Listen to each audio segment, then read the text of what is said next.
O Rei da Glória é o Senhor onipotente. Abri as portas para que ele possa entrar. O Salmo 23, o bom dia, em nome do Pai, do Filho e do Espírito Santo. Amém. Recorramos sempre à poderosa intercessão de Maria Santíssima, nossa Mãe, e de São José, o Justo.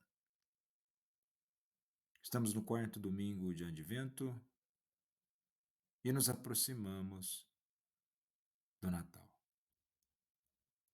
Natal ao qual celebramos a vinda do nosso Senhor? Sim, por de fato.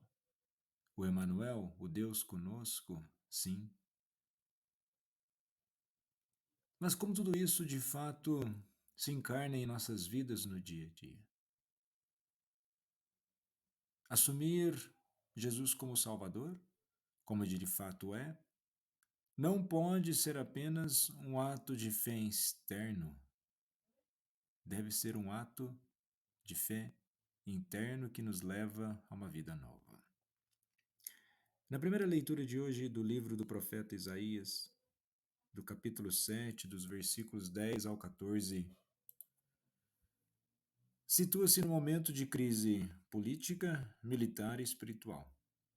O rei Acaz encontra-se ameaçado por alianças estrangeiras e, diante do perigo, seu coração vacila.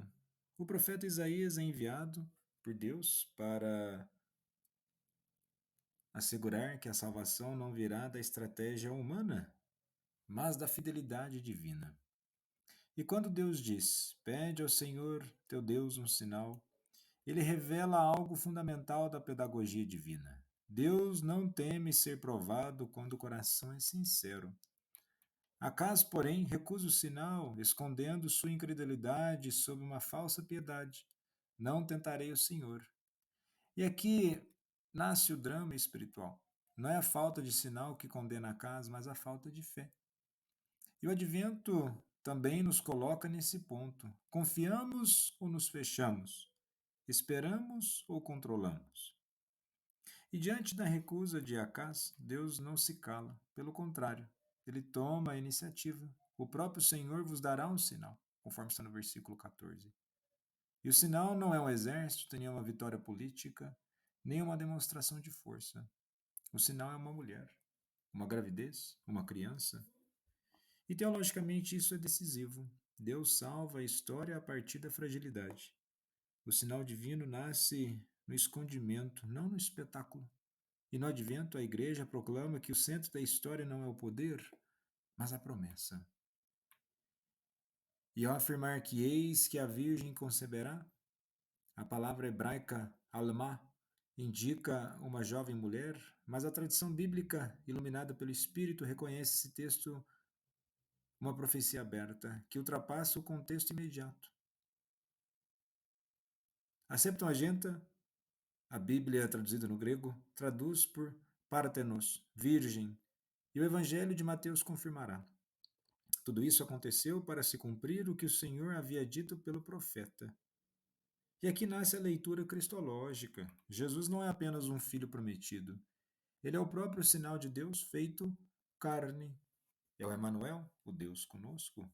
E nesse sentido, Deus entra na história, assume a carne, habita o tempo, compartilha a fragilidade humana.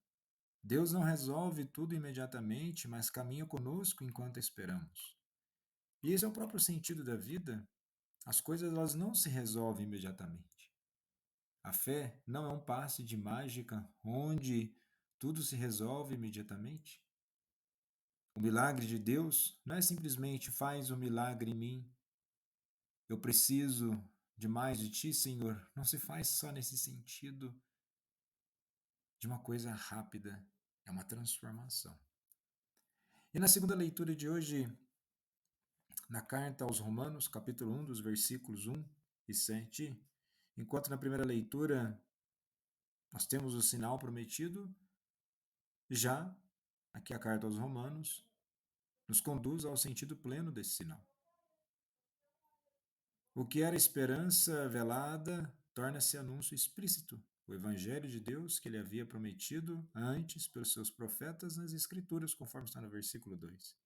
E aqui está a ponte teológica do advento. Deus é fiel à sua promessa. O tempo não anula a palavra, o tempo a amadurece.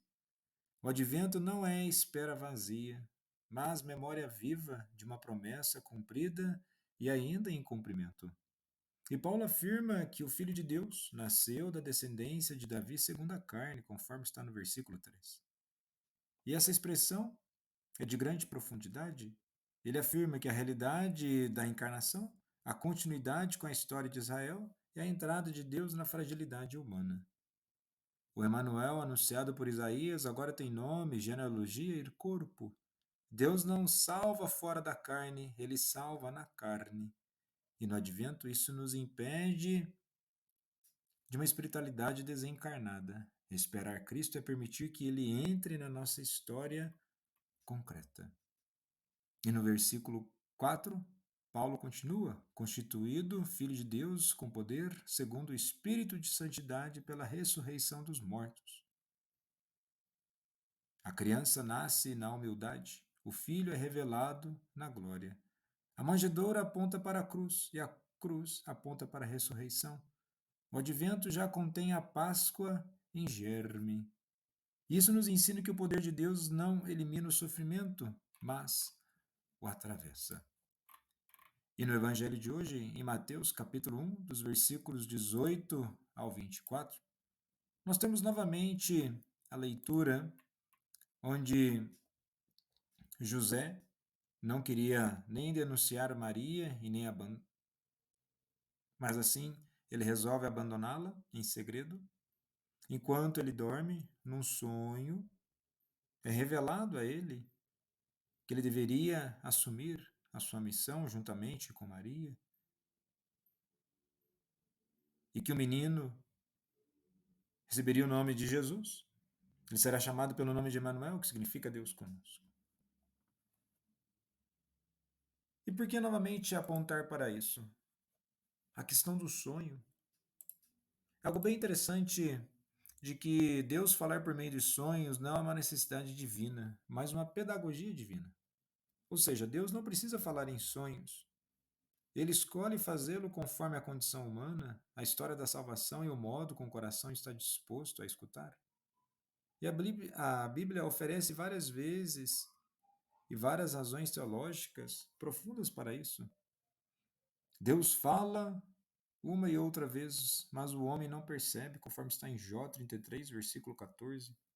O ser humano não suporta a plenitude da revelação direta de Deus, Êxodo 33, versículo 20. Por isso, Deus se rebaixa, é uma quinosis, e fala em linguagens acessíveis, palavra, símbolos, profecia e também sonhos.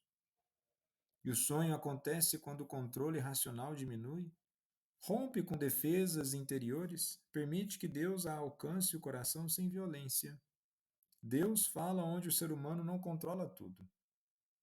E o sonho é um espaço de escuta e não de domínio. Na vigília, o ser humano decide, calcula, argumenta. No sonho, ele recebe. A revelação é dom, não conquista. E por isso Deus fala em sonhos, especialmente quando quer orientar, não debater. Quer corrigir sem humilhar. Quer proteger sem coagir. E o exemplo claro de hoje, Deus não discute com José. José não discute com Deus, ele obedece. Deus não se impõe de forma tirânica. E com isso, temos uma dimensão de que o sonho ele entra por de fato na consciência do ser humano, e uma consciência a qual assume gradativamente aquilo que deve fazer. Assumindo com todas as dificuldades? Sim. Eis o princípio da salvação, assumindo com as dificuldades e com as limitações, para que verdadeiramente sejamos libertos. Jesus, manso e humilde de coração, fazei o nosso coração semelhante ao vosso.